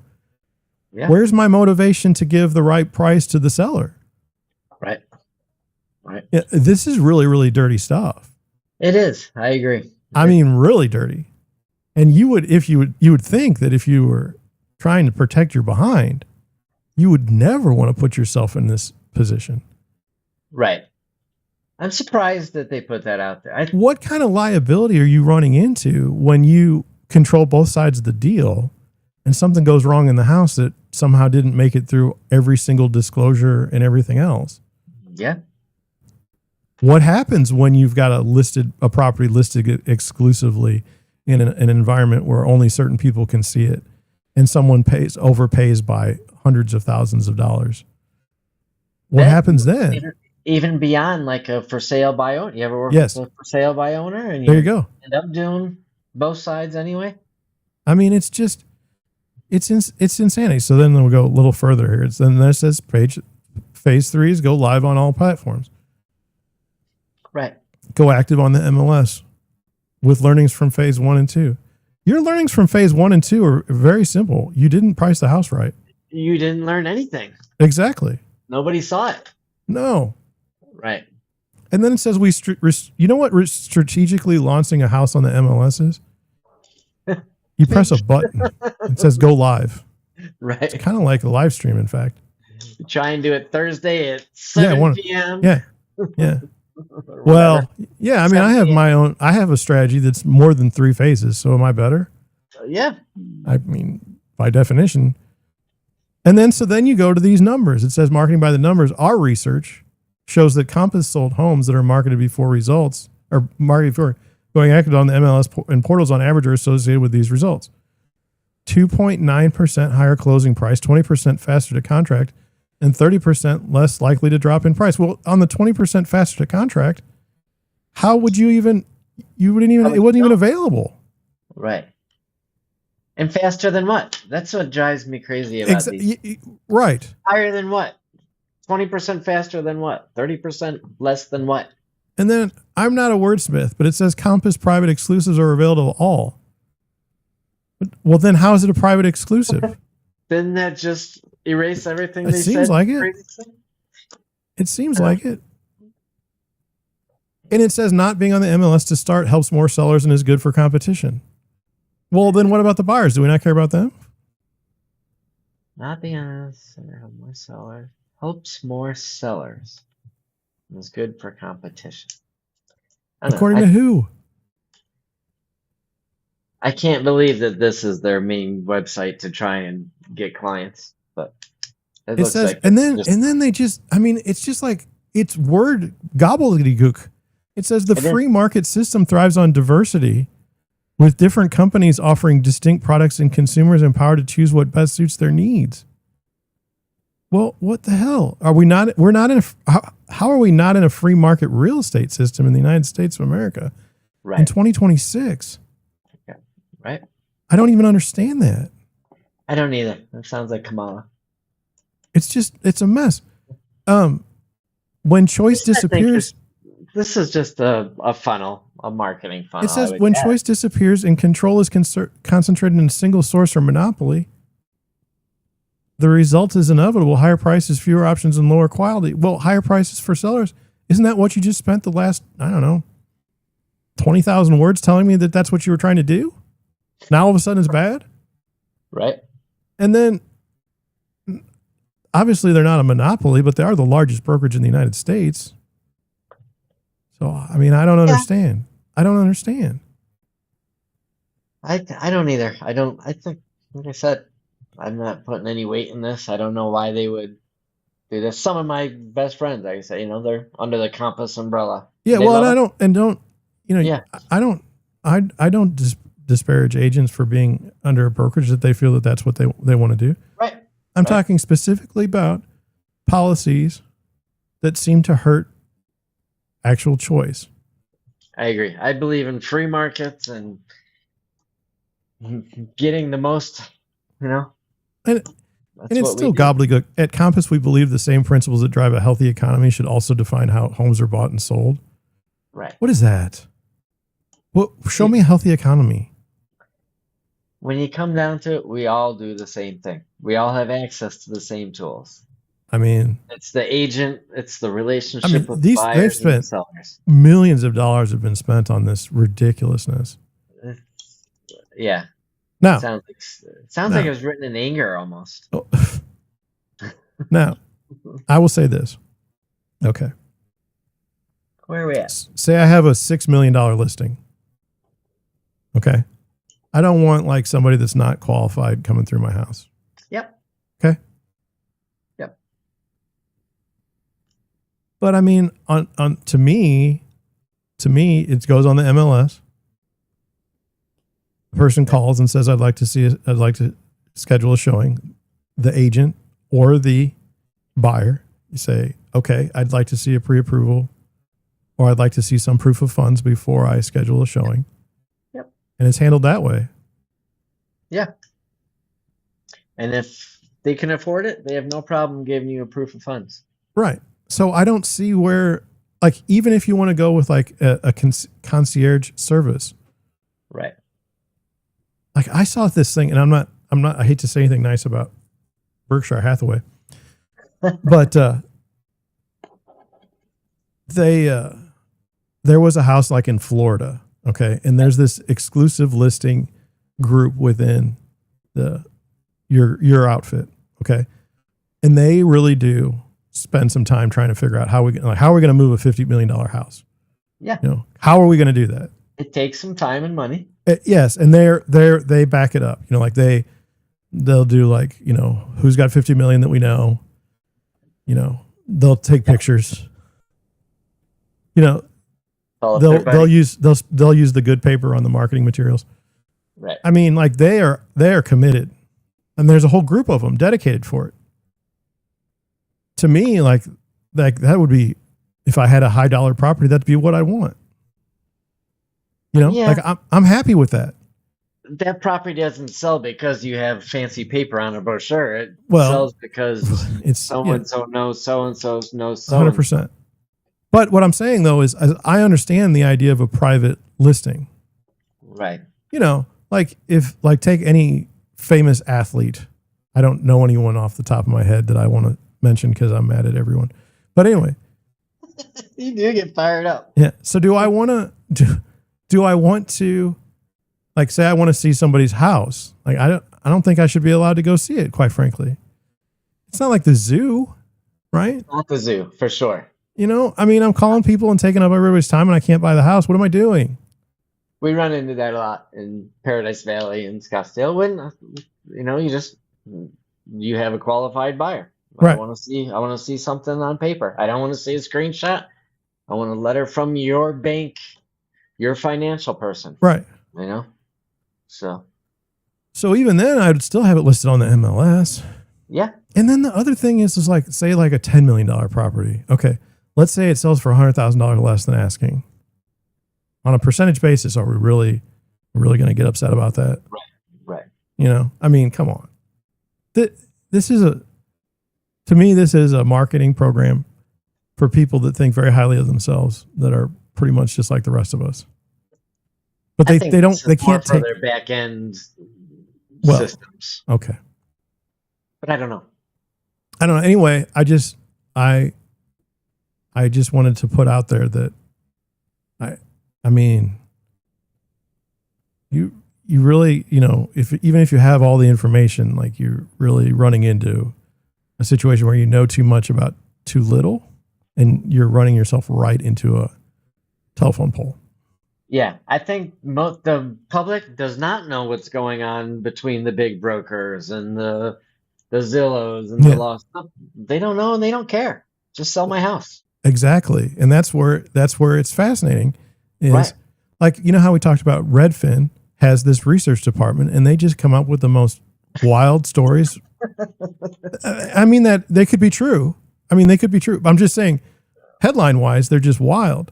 They are. By the way, did you see the one thing I put last night? And no one will click it, and it makes me laugh because I didn't see it. Good. Well, if you go on Twitter today or X, you'll have some fun. So, what was it? I'm not telling you online. We can talk about it. No, we can't. It was wrong. I shouldn't have done it, but I needed to do something. I was feeling a little. I need to spend this time on X. I get on there and it just. I don't know. Anyway, I'm going to wrap up the show. Your wife texted or put it in the chat. She gave us a thumbs up, so it works. So that was good. That's from YouTube, right? Yeah, it only came up once, which is nice. Okay, good. But we're figuring out. Yeah. So next week, my goal is to not screw up the intro again. I'm going to write down. Have you ever in college football, I believe, and maybe even in the NFL, the first 20 plays are scripted. Yeah. Yeah. Or maybe I'm going to do that. I'm going to write it all out and be scripted. This platform, I can't figure out how to test it. So when I click on, I'm here. Yeah. I can't figure out how to test it and play with it or change the camera settings. Yes. I've got lights here that maybe look good, maybe don't. You got kind of the Man in Black going today. I always wear black. Oh, okay. Okay. All right. Well, let me take that off. Let me go here. So I don't like that. I talked to my people and I said, I don't like this, but wait a minute, maybe this. Yeah, there we go. So There you go. See, and then if I can test it, I can sit back. We can be the same size. if you saw the show today, let's talk about what we learned. What did we learn? Did we learn anything? I think we're learning how to get through this. Just fine. Is it entertaining? I Let hope us so. know. I hope so. I can only do so much. We need feedback. We need to know what are we doing? I mean, I just explained the marketing strategy for the largest brokerage in the United States. Okay.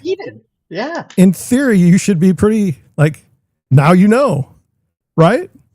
I could tell that you took that one to heart. I could tell that had to save people money somewhere, right? I helped people today. That's good. That's our job. I thought so. Yeah. We're out there providing information, trying not to get sued. Yeah. We might get sued with this thing. How? It was on there. They wrote it.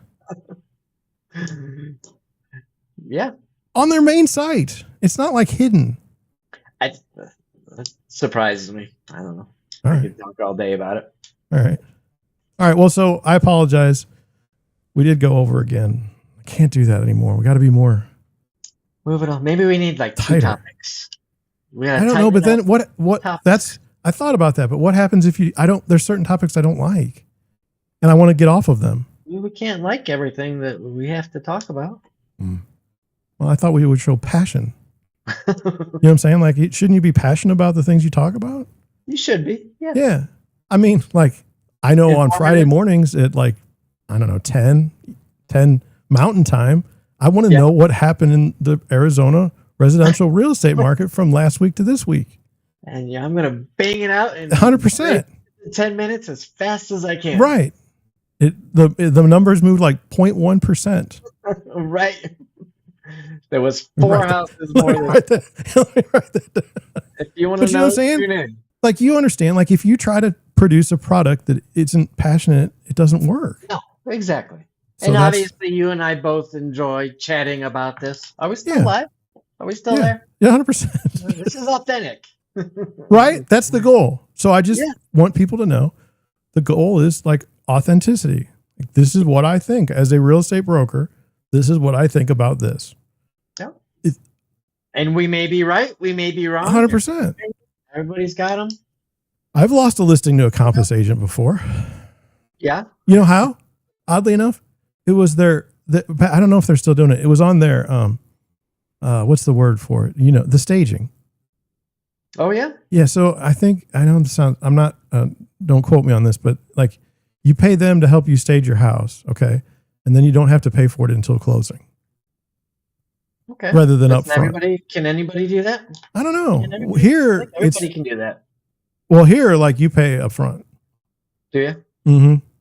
We've got a lot of pay at closing. Oh, that's nice. Connections. Yeah. All right. But anyway, that's why I lost. And they had beautiful furniture anyway. There's no reason to stage it, but whatever. They read this online and they were hooked. They were hooked. Yeah. All right. It's public perception. All right. I'm gonna head out, but but Mike's gonna stay on the camera, and that's the way that's gonna work. So everyone, thank you for watching. We're gonna do some things in the future here. We're gonna talk to somebody else maybe soon, within the next 2 weeks, about Texas and their disclosure laws. Yeah, that's amazing to me. Yeah. And then we'll see how that goes. Right. And if it goes well, we'll try something else. We know people all over the place now. If we can't figure out 2, we'll just add 2 more and see. 100%. See if we can figure that out. Right. So, all right, I'm out. Mike's out. Thank you.